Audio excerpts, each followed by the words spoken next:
Welcome back to the Wrestling Roundtable. To support the show, please go to our shop at WrestlingRoundtable.com. You can see these Pro Wrestling Respect DVDs hosted by myself and Midge Brett Simonillo. You can get those at WrestlingRoundtable.com along with the Wrestling Roundtable t-shirt. Thank you, the lovely Teresa, for modeling those.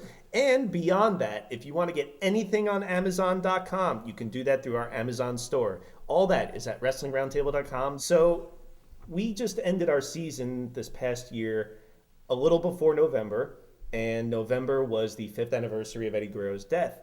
And I felt bad because we didn't get to cover that at the time, so I want to make up for that a little now. It's, of course, a few months late, but that's not changing the fact that Eddie Guerrero is still not with us. But he was one of my favorite wrestlers at the time, and I was a big fan of his, and a lot of people were. So I want to do a little retrospective on Eddie Guerrero. And one of the things I want to ask about Eddie is, what do you think made Eddie Guerrero so special as a performer? How did he always get a fan reaction, it seemed, no matter what or where? It was his charm. He was real. You know, people could connect to Eddie Guerrero. And he had this entertaining value about himself where he could be a heel, people could hate him. He could be a face, and people could cheer him. Mm-hmm. And whatever he threw out to the crowd ate it.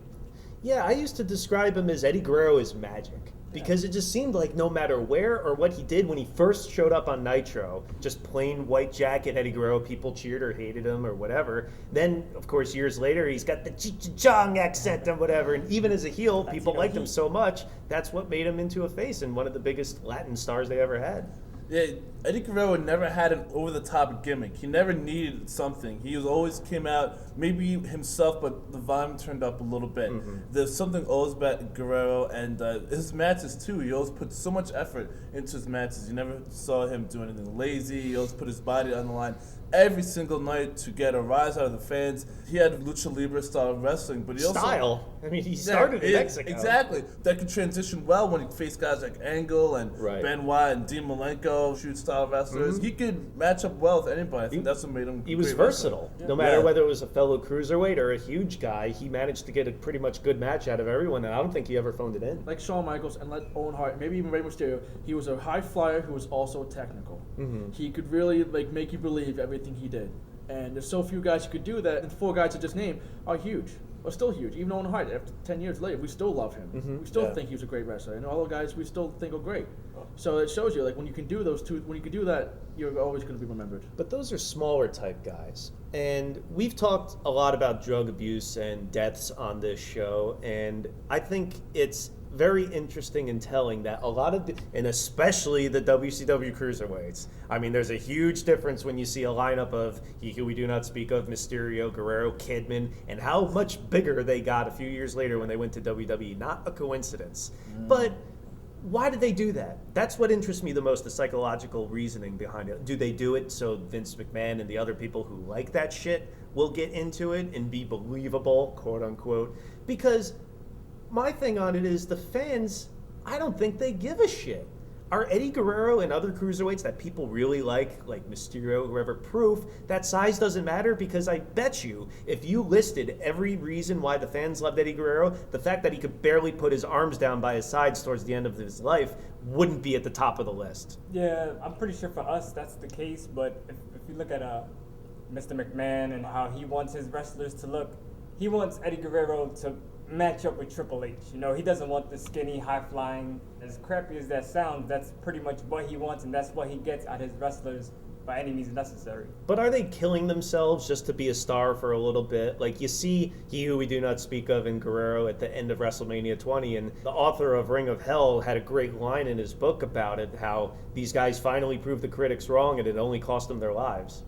With smaller guys, people just like guys who maybe remind them of themselves, see them perform in the ring and go against the bigger guys and be able to beat the bigger guys using their quickness and their speed and everything instead of using their brute strength. From a wrestler standpoint, if I was going to put myself in their shoes and you see the bigger guys, the Halls, Nashes, or Hogans, making the big money, being in the top spot, I think it really starts to affect how you look at yourself compared to these other wrestlers, and you want to be comparable to them. You want to be compared to Triple H and Nash and be able to be in the ring and get the same respect on their level. Size doesn't matter. Ladies, size doesn't matter. If it's good, it's good. Well, Eddie Guerrero was clearly good. And a lot of people think that he got good because of his experience around the world, starting in Mexico, AAA, going to Japan, ECW, all before he got to the national stage of WCW, WWE. And a lot of his contemporaries, Malenko, Jericho, did the same thing. So do you think that we're ever going to see performers like these type of guys again? Is the wrestling landscape just different now? Are we going to see someone as seasoned as they are? Wrestling has evolved over the years, and I know the territories aren't out there, but look at Daniel Bryan, you know. He's a well-traveled wrestler. He made his reputation, especially in Ring of Honor, wrestled all over the world, New Japan, Noah, everything. Low-Key was just Low-Key there. also. Once they get their shot to shine, it's really up to WWE whether they're going to shine or not. But Daniel Bryan, he's the U.S. champion right now. What more could you ask for? Daniel Bryan is also the last of a dying breed, I feel like. Too many people... That's Eddie Kingston. Just kidding. Too many people are being brought up the same way as WWE trains the wrestlers. You see a lot of these new guys come in, big, 6'4", 250 pounds, tattoos everywhere. If that's what people want to see, that's the kind of people that they're going to try to produce. I think the seasoned people, the territories are all gone, so you're not going to have these seasoned wrestlers come up through the States. We're not going to see a lot of the Jerichos, Mysterios, and Guerreros like we did. Sure, guys like Mason Ryan or Skip Sheffield will get a look a lot quicker and maybe an easier route than guys like Low-Key and Daniel Bryanson or whatever. But Kurt Angle and Brock Lesnar didn't go through the territories either, and maybe it's because of their talent and background in amateur wrestling. But we have seen a lot of good wrestlers on their roster who didn't come up that way necessarily. So do you think that... But they also haven't reached the status of Rey Mysterio or Eddie Guerrero. Not yet. They're still somewhat young, some of the newer guys. Lesnar probably would have been an all-time great, I think, if he had stuck around. He was only there for a few years. Angle has... How many Brock Lesnar's are around? Maybe not. Well, there was only one Eddie Guerrero, and unfortunately, like we all know and we're talking about, he's not here anymore, and a lot of it's been made about his drug addiction and his demons, how, of course, wrestling clean and real clean are two different things. Because obviously there was a lot in his system and he was still doing a lot of stuff, which we find out after the fact posthumously. His name was on a lot of lists like Signature Pharmacy and whatever. So his comeback was based on he beat the demons and he's clean and sober now. So not entirely necessarily true, but because of how he died, do you think that no matter what help he might have gotten, if his friends had maybe rallied, WWE may have had their rehab program before then, a wellness policy, whatever, do you think that any of this would have affected the outcome? Because maybe Guerrero, it was just his personality. Do you think he just would have ended up the same way no matter what? I think if he would have sought medical attention before he died, they would have realized what was wrong with him. They could have probably fixed it, or at least told him, hey, retire, or you're going to kill yourself. You think he would do that, though? Well, I'm sure he could become an agent or something, or just work part-time or something. There's something that could have been done. He could be living today if he were to seek medical attention. Well, what I'm bringing up with that also is that let's keep in mind that some people say it was a suicide attempt, but let's not go that route. Let's just stick with the fact that he had an accident on New Year's Eve, 1998, and almost killed himself in that car crash. So it seemed like he had this self-destructive type behavior even before WWE. But when he came into WWE, he kind of didn't look like himself. The Latino Heat gimmick was going over, and then when the invasion came, he was fired. But by 2002, when he came back and he won the Intercontinental title from RVD, he kind of looked like another person. Well, he sure as fuck did. Oh, well, yeah, that too. But and then when he started tagging with Chavo, he looked happier. He didn't look like the somber Eddie that we saw years before. So. But he also didn't want the title in 2004. Like, he finally gets the belt, and that's, of course, used as a status symbol. But these guys, like Benoit and his friend Guerrero, they get belts, and they don't even want it. They just want to have fun and wrestle or whatever. But he puts all this pressure on himself. The rumor was Malenko was his babysitter. Now they were worried he was going to do something in 2004. And he didn't even want the belt. He didn't want the pressure. So do you think maybe he was just putting all that on himself? Because people loved him. People did love him, but then again, we didn't see what happened through that curtain. He had addictive personality. It's well documented. And I think just being in the wrestling atmosphere, being on the road, having so much access to the things he was doing, I think it would have been sooner or later, especially if he kept wrestling at the pace and at the level that he was. Well, unfortunately now we only have the choice of talking about sooner because there is no later, and we're going to keep talking about Eddie Guerrero's career and talk about some of our favorite matches and moments when we come back. Welcome back to the Wrestling Roundtable. We're talking about Eddie Guerrero, and if you've got something to say, please sign up for the message board, sign up for the newsletter, leave your comments underneath on YouTube and on iTunes. We're also going to be doing Wrestling Roundtable Radio, so you can call in and give us your thoughts too. The number to call is 347-857-4647, Tuesdays on Blog Talk Radio and Go Fight Live. So listen for us there, and if you can't listen to us live, you pains in the ass, you can download it after the fact, so stop complaining I can't listen live. It's always there for you. It's always there, just like we are. Eddie Guerrero, unfortunately, is not always here, but he's left us with a lot of great memories, and we're going to talk about some of that now. Some of our favorite matches and moments that Eddie Guerrero left for us and will live on forever. And actually, I wouldn't even say DVD form. Physical is so last century. It's going to be on digital form on YouTube and other places forever, it seems, but let's see what you think are some of your favorite matches, Orlando. It's not a technical classic as he Doesn't have wants to be. have. Fuck that smart mark bullshit. No, I know that. But a match that I thought really stood out was him versus JBL Judgment Day. Where he bled like a pig? Yes, he turned the Muda scale upside down. That chair shot that JBL hit him with was so serious. Like, I jumped out of my chair. And then when I saw him bleed, it was nuts. It was a great, hard-hitting matchup that really showed another side of Eddie Guerrero, I felt. If he was still drinking, imagine how thin that blood would be.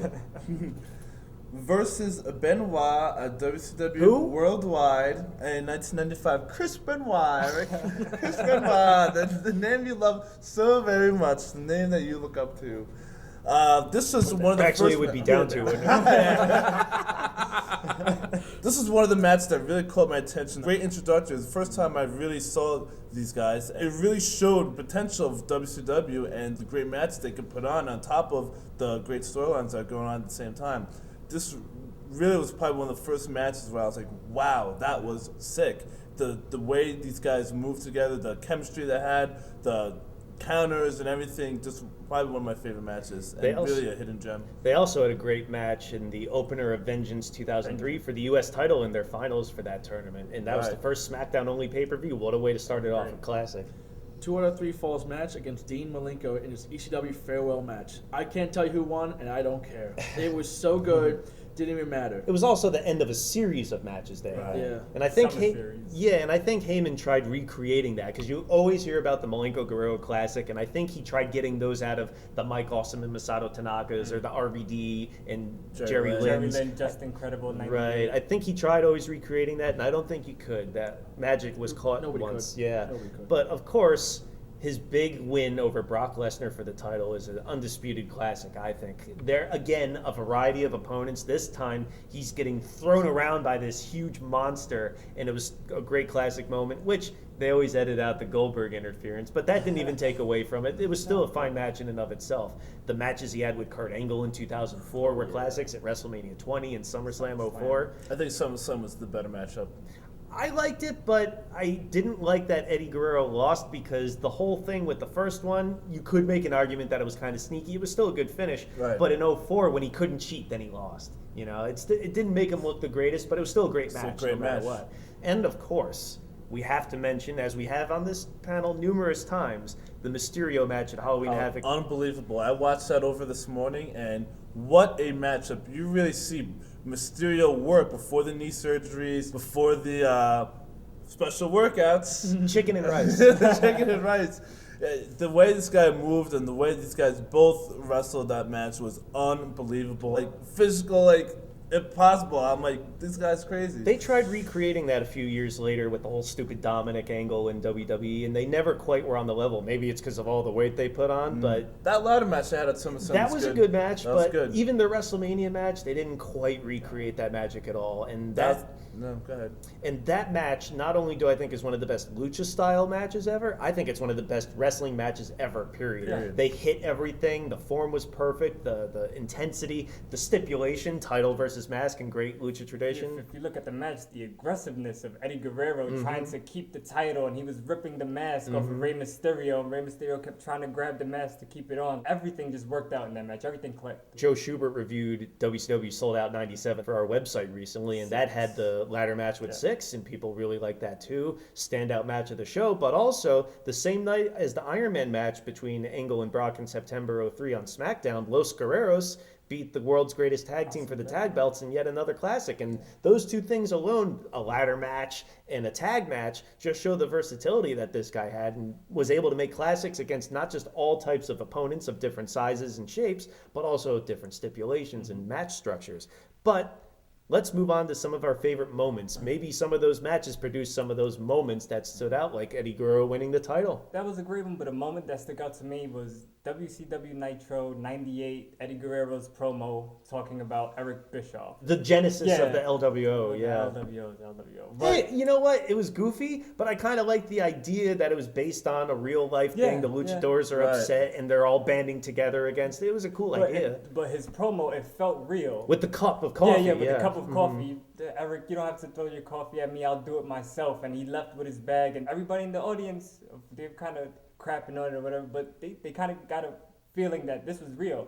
He's really leaving WCW. And that's what I took when I was a kid watching that. You got that life from Nitro back then. I think it was real, the celebration on SmackDown in February 04 after he won the belt. Yeah. I mean, it was a big moment in the Cow Palace in San Francisco when he won the belt in general. His brother's there, his mother's there. He's got the Mexican flag and a lot. California, Latino. That was a big win for the crowd. But then you get to SmackDown and he comes through the crowd and it's confetti and balloons and they set up the match with Chavo. It reminded me of Owen and Brett in a way, and the way they set that up right after the big title win, and that was really cool. I love that celebration. Regardless of what happened with this guy in 07, a moment that we were there for, Eric, is the end of WrestleMania 20 with Guerrero and Benoit hugging each other. I can't even look at that now, though. That's so tainted. Brings some good feelings inside. Just the fact these guys worked hard and finally made it at WWE's biggest show. These two, the WCW guys, have made it through all the politics and all the rankings or whatever, and had their moment in the ring, both with the world titles, and I still think that's one of the biggest moments. It was regardless bad. Of what happened. You know what though? It was bad enough when Guerrero was the only one dead, but now both, it's way too tainted for me. One of my favorite moments in Botchamania history is when the fan came into the ring during Raw when Eddie Guerrero was having a ladder match with Rob Van Dam. Yeah, Rob Van Dam. What's Rob Van Dam? That's right. And he pushed the ladder down where Eddie was on it. Eddie jumped off and just punched the dude in the face as security was grabbing him. It was great. It made me think, all right, go Eddie, yay. One of my favorite skits ever happened in the spring of '99 when Eddie Guerrero came back. He was going after the LWO members who abandoned him, and he was going after them one by one. And he thought of the ultimate insult to these guys, and he lied to Doug Dillinger that, hey, one of them stole my wallet, and I couldn't tell. They were wearing a mask, and blah, blah, blah. And Dillinger lined them all up, and he made all of them unmask. It was great. The reactions Guerrero would have to every one of them. Ooh, you're really... It's Prince IK. I didn't know it was you. But it was just one of my favorite backstage wrestling skits ever. But also in the ring, when they were building up to Kurt Angle's match with Guerrero at WrestleMania 20 on SmackDown, Guerrero was getting in with it with the GM Paul Heyman at the time, and it led to a main event match where Guerrero had his arms tied behind his back and he was going to fight Heyman, and then he chased Heyman up the aisle, and Kurt Angle was right there. And those steel cold blue eyes are looking at Guerrero. And there was a great moment because just when they caught eyes of each other, you knew what was going to happen next. And Eddie knew he was in trouble. And then, of course, he got the vicious beatdown that he had coming to him. It was a really great build-up to that match with those two. But that's it for our show here. We're going to move on. Next time, we're talking about the best and worst swerves in wrestling. And we're also going to talk about the forgotten gems in pro wrestling. Matches you may not have heard of, but are really good. So for the panel of Martin and Rodney LeConte, Orlando O'Neill, Will Brooks, I'm the host, Eric Santamaria. Thank you, and join us on WrestlingRoundtable.com.